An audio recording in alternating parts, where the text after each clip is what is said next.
Delhi liquor scam కేసులో కవితకు నిరాశ మిగిలింది. ఆమె దాఖలు చేసిన డిఫాల్ట్ బెయిల్ పిటిషన్పై శుక్రవారం రౌస్ అవెన్యూ కోర్టు విచారణ జరిపింది. సిబిఐ ఛార్జ్ షీట్పై విచారణను కోర్టు వాయిదా వేసింది. విచారణ ఈ నెల 22కు వాయిదా వేసింది కోర్టు. ఛార్జ్ షీట్లో పబు ఇష్టంగా ఉందని కవిత తరపు న్యాయవాది వాదించారు. డిఫెక్టివ్ ఛార్జ్ షీట్ ఉన్నప్పుడు డిఫాల్ట్ బెయిల్ ఇవ్వొచ్చన్న వాదనలు వినిపించారు. న్యాయ ప్రక్రియలో లోపాయిష్టంగా ఉన్న పత్రాలను పరిగణలోకి తీసుకోవడం కుదరదన్నారు కవిత తరపు న్యాయవాది.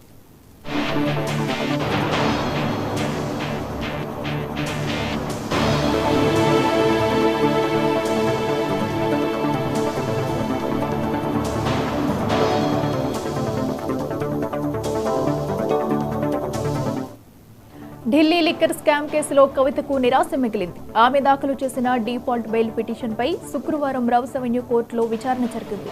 సిబిఐ ఛార్జ్ షీట్పై విచారణను కోర్టు వాయిదా వేసింది. విచారణ ఈ నెల 22కు వాయిదా వేసింది. అయితే ఛార్జ్ షీట్ లోపాయిష్టంగా ఉందని కవిత తరపు న్యాయవాది వాదించారు. డిఫెక్టివ్ ఛార్జ్ షీట్ ఉన్నప్పుడు డిఫాల్ట్ బెయిల్ ఇవ్వొచ్చన్న వాదనలు వినిపించారు. న్యాయ ప్రక్రియలో లోపాయిష్టంగా ఉన్న పత్రాలను పరిగణలోకి తీసుకోవడం కుదరదన్నారు కవిత తరపు న్యాయవాది.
తిరుమల కొండపై ఉన్న జాపాలి